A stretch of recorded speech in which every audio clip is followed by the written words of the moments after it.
Namaste. Welcome to WeWake. Today we have with us a very distinguished individual, highly intellectual, a PhD from the Banaras Hindu University. He also has 3 MA degrees in Sanskrit, in Alaṅkāraśāstra, as well as Jyotiṣam. Welcome, Vishwanathji. Thank you. Thank you. We are here today. We want to pick your brain on a lot of things, have a lot of questions. Sure. But to start with, we'd like to delve into a little bit of the topic of Sanatana Dharma, which is very much predominant right now. A lot of youngsters are talking about it. Okay. And a lot of people want to know what is Sanatana Dharma. So if you can give us a little... Yeah, definitely. There is nothing more pleasing and fulfilling and satisfying than to speak about our dharma, our Sanatana Dharma. The word dharma has been notoriously misinterpreted, I must say. I say notoriously misinterpreted because they have taken the word dharma and they have interpreted it in any manner that they would like. So the most probable ones and the most famous ones, famous meanings of the word dharma are the first and foremost one. The first thing that comes to anybody's mind when they hear the word dharma is religion. Correct. First and foremost, we don't have to consider that meaning at all because it means nothing. Dharma is not religion. I have to say this out loud and correct it. And then faith, belief, there are so many things that are attached with the word dharma. Now, when we have to understand what is dharma, we may have to look at all the shastras because every single shastra has tried to define dharma in its own unique way. But all of them have always meant the same thing. It's not like they have differed in the meaning. They have only differed in the way they have put the meaning there. Okay. So my teacher, he always used to give us this example that how do you understand what is dharma? He used to give us an example, say we have eyes. So what is the natural condition of an eye? Its ability to view, its ability to see. Now, when we go to an eye specialist, they would definitely recommend us, if you want good health of your eyes, they would recommend to reduce the screen time. They would recommend us to look at the greenery. And all these things, these acts, these small acts are helping us to retain the natural condition of the eye. We are not adding value to it. We are only maintaining the natural condition of it. And there is another instance. If somebody wants to experiment it at their own risk, if they want to compromise their vision, what would they preferably do? They would take chili powder and put it onto their eyes, say, for example, continuously for a week. Then what happens at the end of a week is they would have compromised their own vision. Now, this act of putting chili powder onto our eyes is called as adharma because it disturbs the natural condition of eye. Correct. And the act of sustaining the natural condition of eye, reducing the screen time, watching more greenery, these things are called as dharma because it is helping us in maintaining that natural condition. Therefore, dharma can be defined as the natural condition of everything and anything. So that's how dharma needs to be understood. And once we have understood what is dharma, then why is it Sanatana is the question. Correct. Yeah. Just as I said, in the same example, all we need to ask is, the question should be like, when we say that the eyes have the natural ability to view, was this natural ability bestowed on eyes after many years of evolution, thousands of years later, the eyes got the ability to view? Or was it like ever since the eyes were developed, they had the potential to view? Of course, everybody knows that, ever since the eyes were created, they were created along with the potential to view. Correct. If the ability to view comes along with eyes, and if we are calling the ability to view as eyes dharma, likewise, the word dharma is always Sanatana, because we can't pinpoint and say that this is exactly where Sanatana Dharma began. So as long as dharma has been there, it has always been Sanatana. the Amarakoshakara in Sanskrit language, he says that Sanatana means that which exists, that which stays forever, which never undergoes any sort of changes. I mean, it may be under the influence, they may change to alter it, they may try to bring in new elements into it, but the core of it shall never change. That's the whole idea of calling Dharma as Sanatana. It's not just our Dharma that is Sanatana. I have to say this, that every Dharma is Sanatana. If it is not Sanatana, it cannot be Dharma. If it is Dharma, then it has to be Sanatana. I understand. It's like, if we try to bring upon any, if there is any inherited potential in an item, in a material, in a thing, that inherited potential will fade away eventually. But the inherent potential shall always remain. Always. So Sanatana Dharma for us is that inherent potential that we have within ourselves. So this is the idea of Sanatana Dharma that was developed by our rishis. And ever since, it has undergone many changes. As I said, it has been interpreted in several different ways. But the core idea remains the same. I understand. Very nicely put. But tell me, we also sometimes talk about Hinduism, which is which a lot scholars like you all actually find it slightly, I wouldn't say demeaning, but probably a little short of explanation. Correct. Which they say this is Hinduism. True. That is one aspect. And the second is when you spoke about Sanatan, Yes. which is Sanatana, Sadatanaha. Yes. Is that the actual meaning, which is saying it has always been? Yeah. From the beginning of time, as you explained. Correct. But can you just tell us a little bit about Hinduism? That why are we falling short? Yeah. I think that is more of a political reason, and it's more of a political agenda to call something as Hinduism. When we could not identify ourselves as Sanatana Dharma, when we lost that pride in Sanatana Dharma, all of a sudden there was a need to put ourselves up on the world map, both geographically, politically, intellectually. And the only word they could find at that time was Hinduism. Because there were several other religions, they were popping up like mushrooms popping up on the ground. And even though we were always there, we have been like ever-present rock. Sometimes we have to look at the nature. The nature never tries to prove its relevance, because nature exists. That's how it proves its relevance. When we go and see the carved temples of Ellora or Ajanta, such kind of places, they are not telling us anything. I mean, they are not shouting and proving themselves that please prove me, or I'm trying to prove myself. I have been staying here for a very long time. They don't try to do that. They simply exist. It's our interpretation of how we want to view that. If we want to view that by carbon dating, and if we want to put a time on that stone and say that this belongs to this particular era, I think that's a human intervention, I believe. But when we call Sanatana Dharma is free of human intervention, whereas Hinduism is pretty much a human intervened system. So this is one of the reasons why traditionalists, purists do not actually prefer to associate themselves with Hinduism.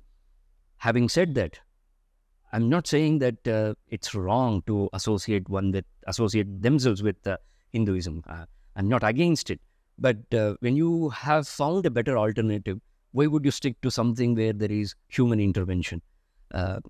Of course, the world is moving in a different direction apart from the human intervention. Now people want an artificial intervention nowadays. Right. But this is something, the third gear that we have to find. The first gear that we all know is the human intervention. The second gear is the artificial intelligence that has creeped into our lives. But there is one more intervention that we have to make space for in our lives. That is the natural intervention. And if we allow the nature to take its own course, then I think we will see what will remain and what will fade away. And in that regard, Hinduism is always outscored by Sanatana Dharma. Because Sanatana Dharma has got nothing to do with human beings, or it has got nothing to be intervened by human beings. Whereas Hinduism can be distorted by anybody. They can write derogatory works on that. They can claim that this is all bogus. But that cannot be done to Sanatana Dharma because it's ever existent and it's ever relevant. Therefore, it's fine to use the word Hinduism, but let the usage of the word Hinduism always give us a prompt, maybe a pop-up window, which says that there is a better alternative for that. Maybe it's a built-in thesaurus, which will give us a synonym to Hinduism, saying that there is a better version for that, that is Sanatana Dharma. Instead of saying better known as Sanatana Dharma, a better alternative is Sanatana Dharma. Exactly. And I understand the way you're saying this, that truth never tries to explain that I am the truth. It's always the false which is trying to prove itself that I am true. So I think I understand your, that's the way we're supposed to understand Hinduism with Sanatana Dharma, that Sanatana Dharma is a lot more inclusive and not interfered. Yes, absolutely. Having said that, what do you think, or with all the vast knowledge you have about the itihas of Sanatana Dharma and even the others, what is your take on this?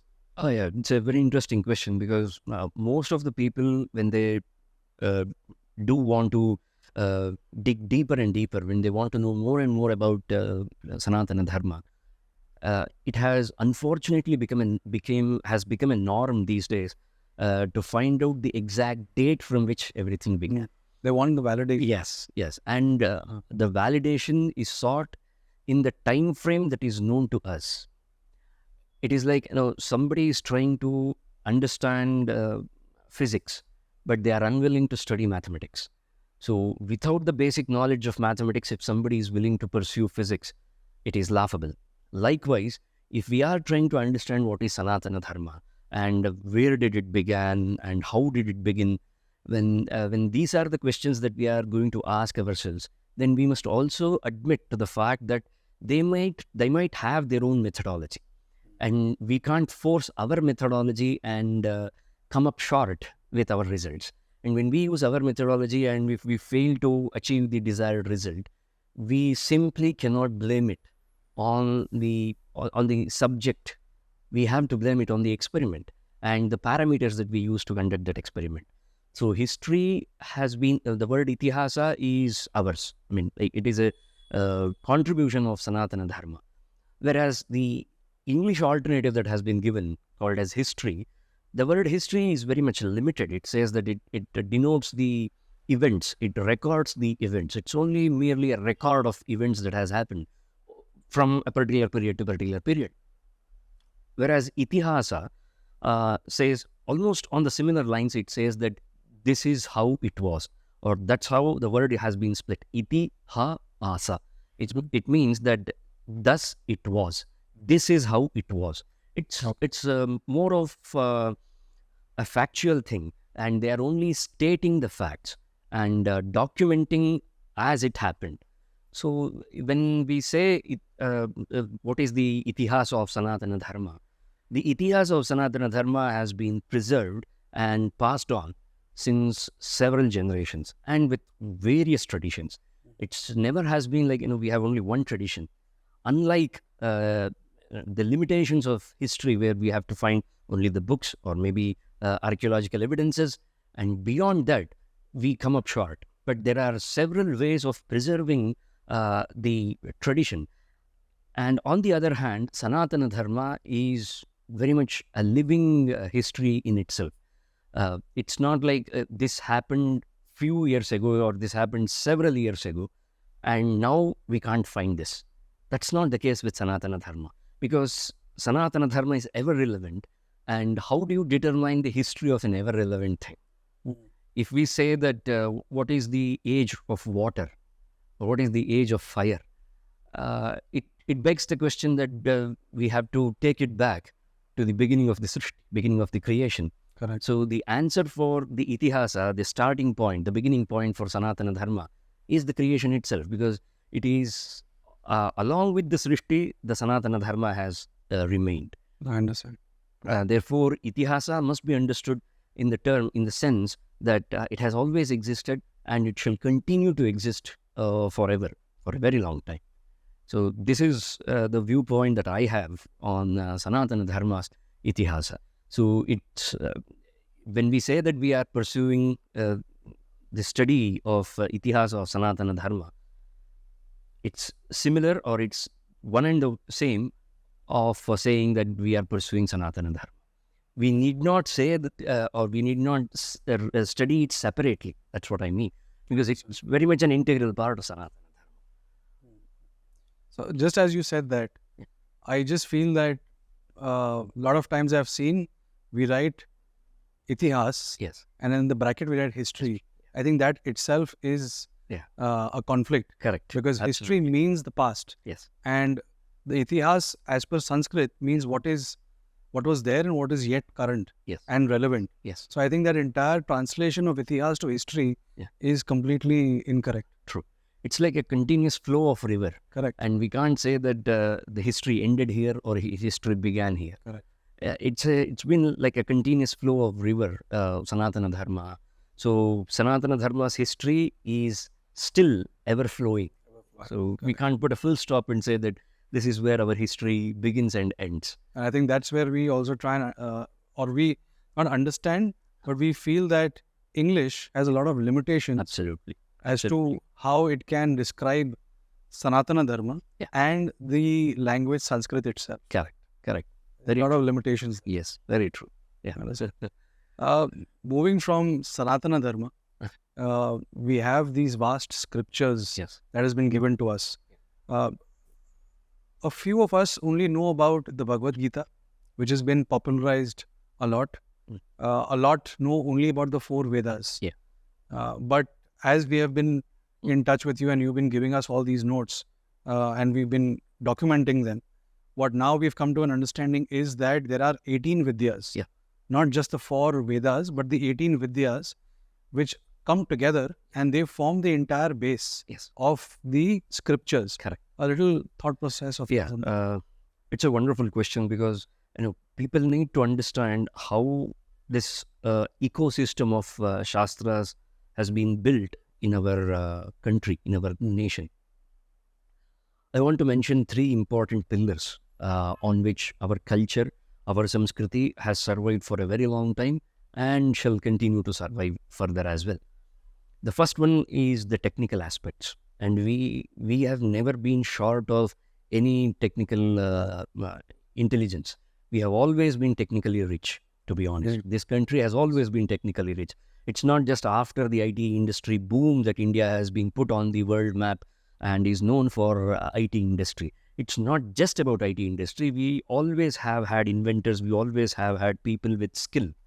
So the value of skill has always been appreciated and decorated in our country. So that is the first aspect of our culture. It is skillful, and that is Tantra. The second aspect is Shastra. So Tantra usually leads us towards Shastra. And Shastra, what the meaning of the word Shastra is, it is a body of regulations. It gives all the rules and regulations. Suppose if we are... Would that be sort of a manual? Yeah, absolutely. It is. It is a sort of manual. But it is slightly intellectual than the technical works.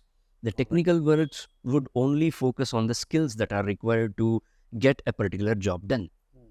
But what is the idea behind it? Why should this particular task be done in the exact same manner? All these questions are raised and debated and answered and concluded. So this part of intellectual thinking or thought process is what Shastras are. So Shasanat Trayate iti Shastram. So Shasanam is in regulations. So if this work is supposed to be done by us, then this work must be done in this pattern only, in this manner only. Why? There might be 100 different ways to do it. And the Shastras have never disagreed with us. They say that, of course, there might be 100 different ways to do this, but this is tried and tested. And where did we try and test? That's our experimental lab. In the skill part, in the Tantra part, we tried, we tested, and then we have derived the results. And after deriving the results, we have come up with solid regulations. Like how any regulatory body in our country functions. Correct. they take inputs. They take inputs from the people who are on the ground, who experience, who deal with people every day. By taking inputs from them, then they make regulations. And one might say that we do not wish to follow regulations. If you do not follow the regulations, then you will falter. Eventually, you will fail. So instead of being, in the name of being daredevil, if we are going to lose the valuable years of our life, that doesn't sound that good. It sounds foolish. Therefore, Krishna has to say this in Bhagavad Gita that Yash Shastra Vidhimutsrajya Vartate Kamakaratah. He who moves away from the Shastra, he who does not follow the principles, the regulations and rules of Shastra, and lives on his whims and fancies, Nasasiddhim avapnoti. He is never going to be successful, first and foremost. Na sukham, he is never going to be happy, nor prosperous. Na parangatim, he is also like compromising on his ultimate purpose of life. So it's a loss on three ends.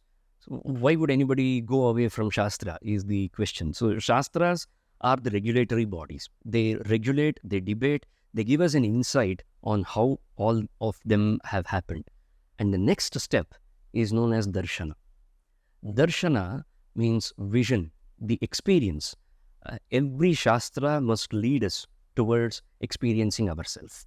If it is not leading us, if it is not taking us towards that self-experience or the experience of the self or self-realization, Atma-jnanam, Brahma-jnanam, Moksha, we can call it by 100 different names. If it is not leading us towards Atma-jnanam, then it fails to be under the purview of Shastra. It cannot be called as a Shastra. The Trayate part, the Trananam means Rakshanam, the protection. The protection here refers to attaining that Atma-jnanam. And this is the way our Samskriti has been built. Whether it is waking up early in the morning before sun rises, whether it's taking a shower every day or putting some tilakam on our face, every single thing has three aspects. It is a Tantra, it is a Shastra, because it is a Darshana. It starts as a Tantra. That's how children are taught at home. You have to do this. It becomes a discipline. It becomes a habit for them. And after it becomes a habit, they start questioning. They find intellectual people. They find their gurus, and the gurus start explaining them that this is the reason why they have... Yes, the concepts. When those concepts become clearer, they understand the depth of that particular activity, that the habit that has been inhabited by them, that has been made very much an integral part of their life.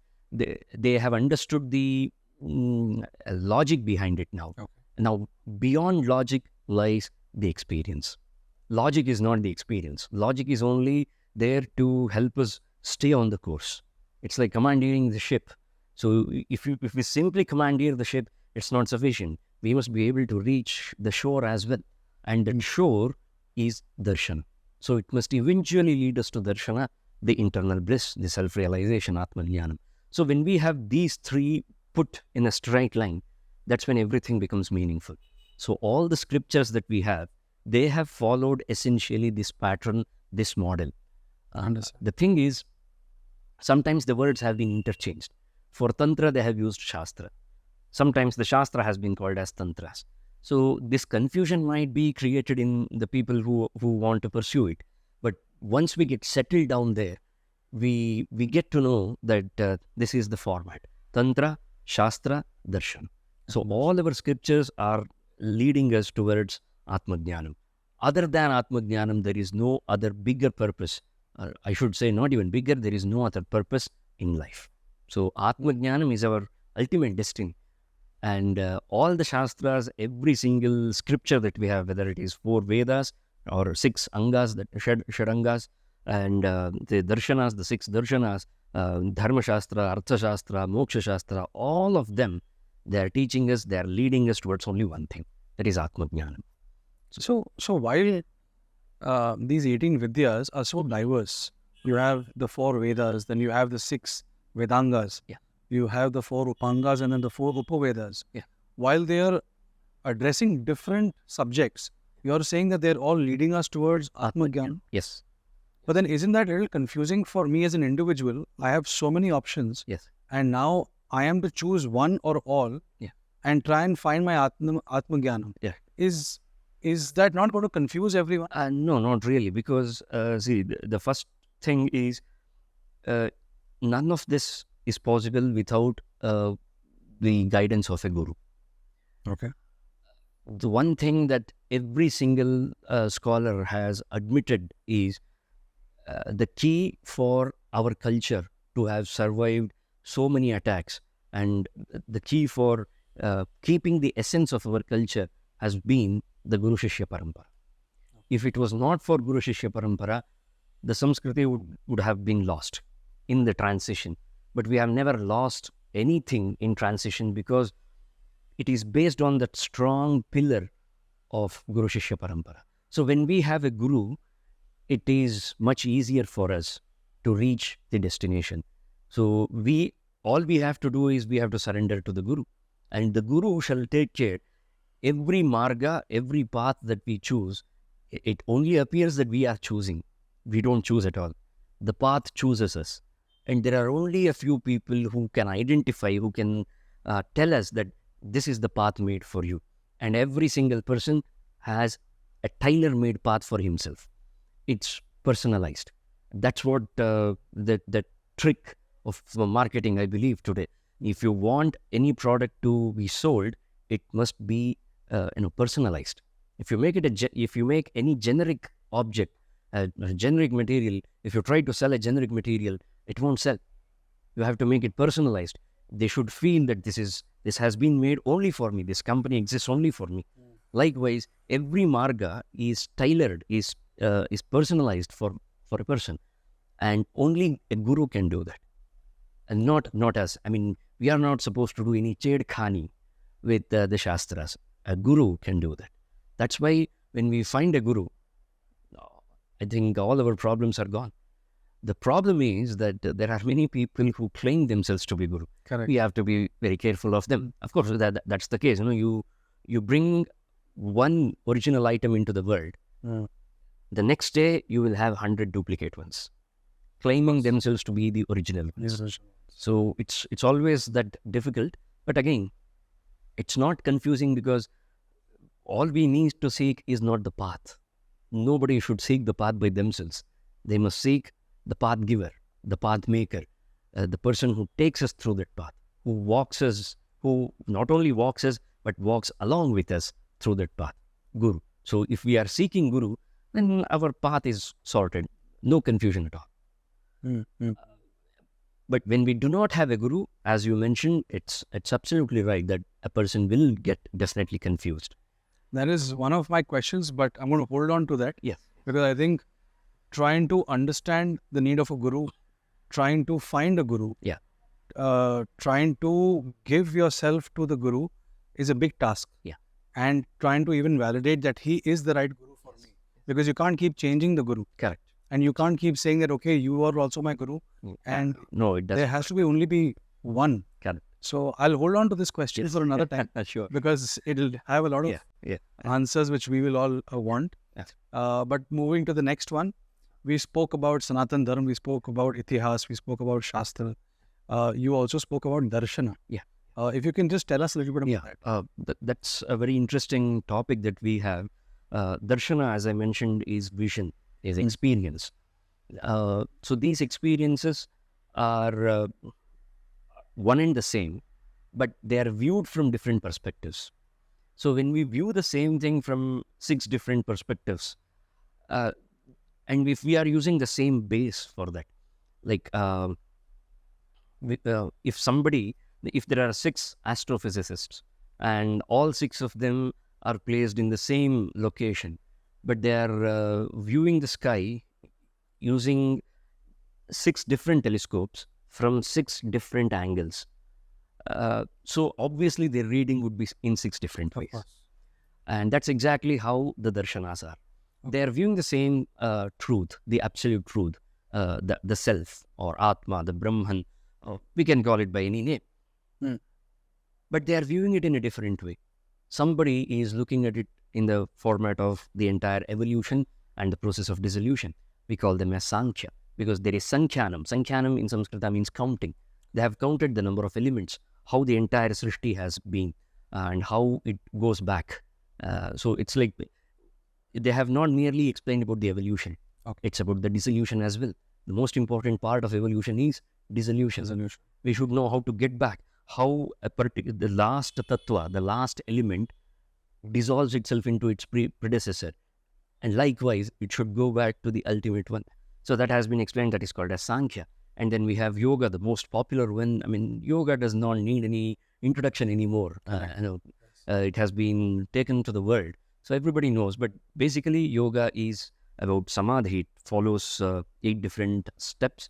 And it's not only 8 different steps, but there are several other formats of yoga as well. But their ultimate goal, as I said, is always reaching that self, reaching that Atman. Okay. And then comes Nyaya and Vaisheshika. Nyaya and Vaisheshika seems to be the description of the physical world. While they are evaluating, understanding and comprehending the physical world, they are evaluating it in such a way, such a unique way, that they realize at the end of evaluation done on this physical world, they would have realized that this is not me. None of these items are me. I am different from all of them. So that's the idea behind Nyaya and Vaisheshika.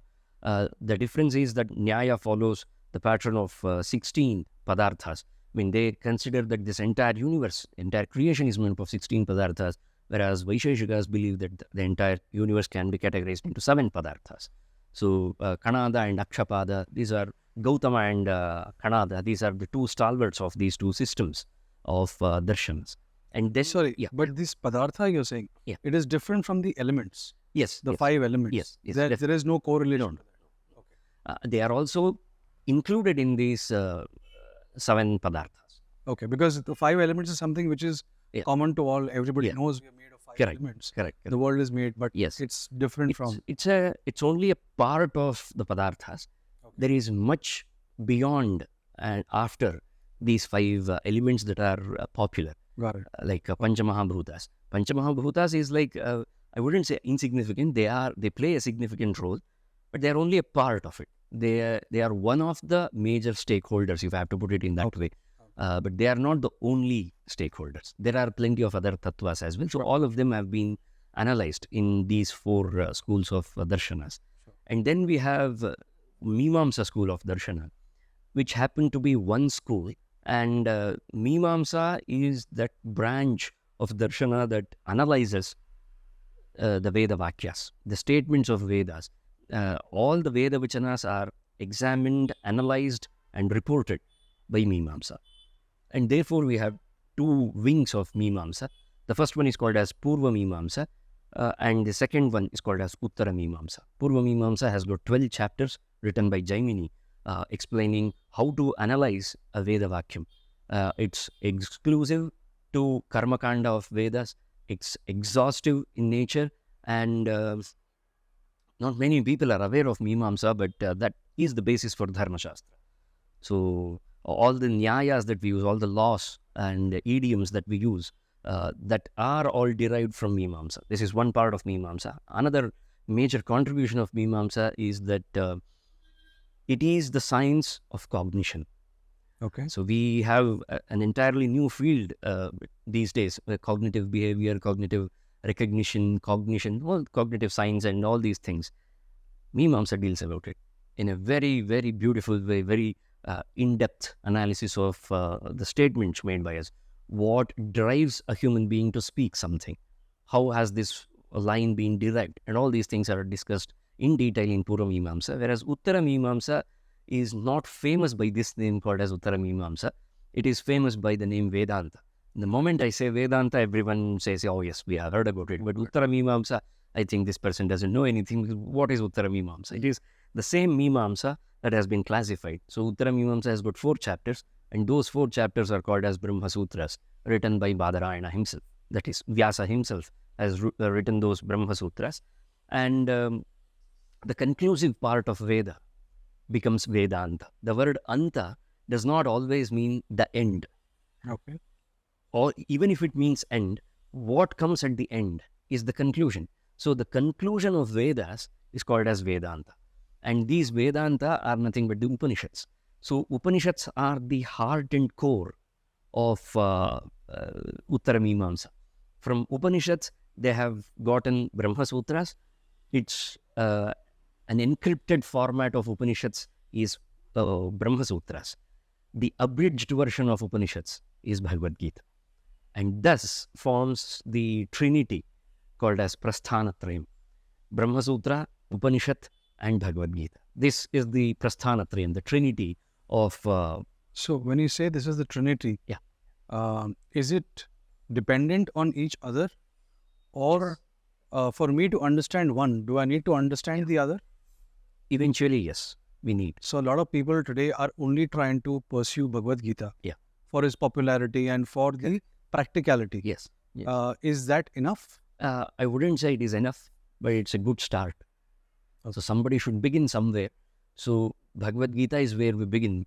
It's like when we were students, I'm sure you can also connect with this when I say this.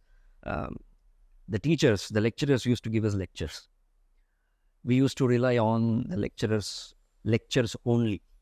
And then we used to go to libraries to get into the texts because the texts were not affordable at that time. So we would try to make notes from them. And then came an era where they used to prepare guides meant only for examinations, where they would have concised it and they would have answered to the point. They would have asked some questions and answered it. When the guides are also available, the textbooks are also available, the lectures are also available, ideally, where should I begin? If a student who is pursuing it for the first time, if he asks us, if he's our junior, what would be our response? We would again caught in the dilemma that I don't want to tell him that read only the guide. I mean, if he reads only the guide, he will get a good score. No doubt that he will get a good score, but his foundations are not sound. But if you want your foundations sound and solid, then you need to read the text. And whenever there is a doubt that arises in your mind, after reading the text, you have to refer to the lectures. So for a student, how the lectures, the textbook and the guide, all three of them become formative for his development. Likewise, for developing that idea of Vedanta, for developing that idea of Atmajnanam, or to gain that Atmajnanam, Bhagavad Gita is an abridged version. It's like the guides. And along with that guide, we require the text, that is Upanishads. And then we require Brahma Sutras as well. So it's like that is the natural way of moving up the ladder. Moving up. So understanding or learning the Bhagavad Gita, then getting to the Upanishads. Yes. And if I start from in between or from top bottom, it is still fine. It is still fine. Yeah. I will yet get the meaning the way I want it, or will my understanding be slightly skewed in terms of? No, it won't. It won't change. It will strengthen us. If we have read only the Upanishads, it would have given us a perspective. But if we have read both Upanishad as well as Bhagavad Gita, then it would definitely have generated that desire within us to read the Brahma Sutras as well. So when somebody completes this trinity, that's when it becomes solid. That's when they realize that finally I feel like I have been able to understand, because this is the most mysterious thing to understand. The Atma is the most mysterious thing to understand. That's what all the philosophers of the world are behind. Correct. But we have found the answer. We have the answer. We have a structured way of approaching the answer as well. So we cannot move away from this trinity. These are the three strongest pillars of Vedanta. Upanishads, Brahma Sutra and Bhagavad Gita. So this is together part of the Vedanta. Yes. And Vedanta is part of the Darshanas. The Darshanas, which is again inclusive of the 18 Vidyas. Yes. So that is the entire family of scriptures that we have. Yes. Which is quite overwhelming. Yeah. To know that there is so much of I wouldn't say data, but I would say there's so much of understanding in philosophy that there is available that it could be slightly intimidating for a beginner. Yes. Of course. And that's when the guru comes in. Yes. That he's going to handhold you and take you in your journey, teach you and make you understand and take you further. Yes. One last thing I'd like to discuss is the Bhagavad Gita itself. Yeah. Bollywood has made it, and they've twisted it. Gita pe haath rakh ke kaho, and all of that. Yeah. So because of that, we all feel that Gita is the ultimate. Yeah. As you just said, Gita is. I mean, not that it is not the ultimate, but it is one of the very many. Yeah. So if it is one of the very many, understanding it is great. We'd only like to know that there are those different aspects Yeah. to a Bhagavad Gita in terms of the yoga, Yes. which is the Bhakti Yoga and the Yeah. Dhyan Yoga and the Gyan Yoga. I may pick up a certain Bhagavad Gita which is authored by somebody. Does the approach of the author based on his yoga change the version, because the Sanskrit is the same? Yeah. But does the interpretation change? I mean, there are few lines that cannot be misinterpreted at any cost in Bhagavad Gita, and some lines can be misinterpreted as well. So the provision is there. So if we want to pursue that path, is the question that the authors must ask. Like, to whom do they want to remain loyal? That's the question that every author must ask before they start penning it down. If they want to remain loyal to their school of thought or their upbringing and their agenda and propaganda, I'm sorry to say, but they are no different from any propagandists, isn't it? Okay. But if they want to stay true to the original author of those shlokas, that is Vyasa, if they try to understand what is the heart of Vyasa while he depicted all these lines, that would be more meaningful. That would be like, hitting the jackpot, knowing the core of Bhagavad Gita. So at the core of Bhagavad Gita, it incorporates all the yoga margas. There is no doubt about it. And it clearly says that self-realization is the only answer for all the miseries. The only way to end all miseries in life is through self-realization. Jnanagnihi sarva karmani bhasmasat kurute Arjuna. And then, but we can't all be Brahmajnanis, we can't all attain Atmajnanam. We have to work, we have to involve ourselves in various activities. No worries. Even when you involve yourself in an activity, he said that Sangam Tyaktva Dhananjaya. You should give up the idea of entitlement to the outcome. That's why Krishna had to say, Karmanyeva adhikaraste ma phaleshu kadachan. It's the entitlement to, the sense of entitlement to the outcome that hurts us. Right. If we just do our duty, if we just perform our responsibilities, if we just discharge all the anything that life throws at us, it is eventually going to help us in climbing the upper step. And also, we must not forget that Sarvam Karma Akhilam Partha Jnane Parisamapyate. This is the gist of Bhagavad Gita. You may take up any path, but all paths lead to Jnana. Sarvam Karma Akhilam Partha Jnane Parisamapyate. It has got only one destination, that is Atmajnana. And if you can either take the highway or you can take any shortcut or any route that you prefer, you will eventually end up on the highway. That's the rule. And that is the Rajamarga. And that Rajamarga is Jnana, Atmajnana. And that Atmajnanam is the only solution for any misery. As we can see from the Bhagavad Gita's setting itself, Arjuna had a moral dilemma at that time. And that moral dilemma was resolved by Krishna by giving him an insight into the ultimate purpose of life. So when Krishna said this, he made it more appealing to Arjuna. The problem is that when people approach us with a problem in their life, we can't make this fact relevant to them. That is the unfortunate thing, personally, I believe. That the land that gave Krishna and Arjuna and Bhagavad Gita has become so poor today that we can't say this to the people who approach us with a problem. That Bhagavad Gita. So we end up saying that Bhagavad Gita has all the answers for you. But what sort of answer does Bhagavad Gita have? It has got only one answer. That is, you must realize who you truly are.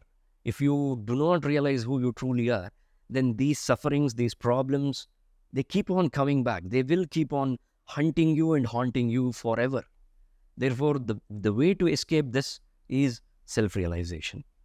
So Bhagavad Gita's motto is self-realization. That is the major yoga. All other yogas, they are like tributaries to the main river. So they all contribute to the path of Jnana Yoga. So will it be right in saying that although we have such a rich tapestry of so many vidyas, it is all hinting and directing us towards only one goal? Yeah, absolutely. That is the crux of life. Yeah. So many ways, but one path only to be taken. Yeah. One of the Upanishads actually explained this entire universe, this creation, as Urnanabi, like how the spider stays in the middle, and it has so much of web, and it can capture anything from any angle. It need not look at there because it has its strength in its web, that it can catch hold of anything. And that's how everything, that's how the networking is. You follow any path, you have to come here.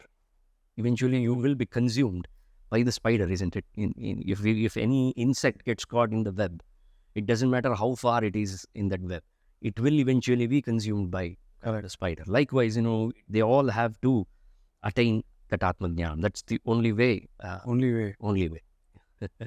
I think this is very overwhelming to know all of this. So as everybody keeps saying, right, that India has discovered everything. What the modern world is doing is only rediscovering. Yes. Which hurts in a way. Yeah. When we know that we've been the source of all philosophies. In fact, I think it was Max Muller, in one of his books, he says that if there is a concept that is anywhere in the world, it is coming from Bharatvarsh. Yes. But if there is a thought which does not exist in Bharatvarsh, it cannot exist anywhere else. Absolutely. So we have actually thought of everything, every scenario, and we have an answer for everything. True. It is just that we have to be learned enough in understanding our own vidya and taking it forward. Yeah. And also, we must consciously stop degrading ourselves and having to think that we have something to prove to the world, that we are worthy enough to possess all these things. There is no point in beating our own trumpet, saying that we have this, we have this, we have this. We know we have this. And we must be self-sufficient. That's what I guess the true meaning of Atmanirbharta means. Of course. Being self-sufficient, not just in terms of production or creating products and economy, but even in terms of knowledge, we are self-sufficient. We don't have to seek anybody else's approval. That's what I'm saying. Because we have set our own parameters. We have those parameters with us. Now, the necessity is to understand those parameters, attain the knowledge, validate the knowledge. The system is there. The system is completely out there in our Shastras. There is only need for us to dive into it. That's correct. Yeah. So I think one thing which is missing from us right now is the pride. Yes. We do not value our own itihas, I won't say history. Correct. Yes. And we are failing to feel that from within, and that self-doubt is always there. I think it is now time that we all start questioning. Yeah. We start reading. Yes. And try and find that pride within, because what we feel within is eventually going to come out. Absolutely. And Sanatana Dharma is that path for everyone. Yeah. Just one last question. Yeah. I have noticed that you have always used the word Sanatana Dharma, not Sanatan Dharma. Yes. Everybody right now, because of the English, I know. is Sanatan Dharma, but you've been saying Sanatana Dharma. Why so? That's the right way to pronounce it, first and foremost. When we say Sanatan, it means the last syllable is missing there. Okay. But the syllable is not missing from the word. Is there. It is present. When we split the word, we see that sa is made out of s and a. The combination of s and a gives rise to sa. And the last letter in that word is na. And the letter na consists two elements, n and a. Okay. We have been only pronouncing one element of it, and we have been giving up on the last element. Sanatan is not the right pronunciation, because when we say Sanatan, the last sound is ending in n. It is supposed to end with a. Therefore, Sanatana Dharma. So But what is happening is we are now doing it as Sanatana because of the English. Yeah. That N and A is becoming na for us instead of na. That Like even that all dharma, comes from it's dharma, but we're saying it as dharma. no, dharma Was that- is the correct pronunciation. But if it is pronounced dharma, then it is wrong. Okay. So there are concepts in shiksha, that is phonetics, as well as in grammar, vyakarana, like on how to pronounce each and every letter. And those things must be taught at a very young age. And then we will realize the vitality, the importance of pronunciation. Understand. That pronunciation plays an integral role in it's a very important thing to understand that. Only then we will be able to realize how every word needs to be pronounced, whether it should be Sanatan or Sanatana or Sanatana. Sanatana is wrong. Sanatan is wrong. Sanatana is the right pronunciation. Sanatana. Dharma. Yes, that's right. So I think people also are making mistake with Ram. Yeah. A lot of people greet each other saying Ram Ram. Yeah. But is It that should be Rama Rama? Rama Rama? Yeah. Not Rama Rama No. or not Ram Ram. No, definitely not Ram Ram. It should be Rama Rama. The letters must be pronounced completely. Okay. I mean, we cannot see. It's like I am named something, and if somebody calls only a part of my name, I don't appreciate it. Nobody appreciates it. When you have a beautiful name, and if they start calling you only by half of it or only part of it, like 10% of it, nobody appreciates it. Therefore, every word needs to be valued correctly. And the value of word comes when we pronounce it properly. So the concepts of Hrasva, Dirgha, Pluta, the concepts of Alpa Prana, Mahaprana, all these things are to be taught and they need to be incorporated in our language. It's not meant only for the Shastras. It's not meant only for those who study or who are into academics. It's meant for everyone who speaks every day. There is not just the aesthetic part of it, but there is also, it feels good to speak properly in any language. Especially when you're addressing someone. Yes. I would want people to call me the right way. Yes. Rather than having another version of my name. True. I understand. Yeah. Thank you All so right. much, Vishwanathji. Thank you. Thank you for your time. Yeah. Thank you. Namaste. Thank you.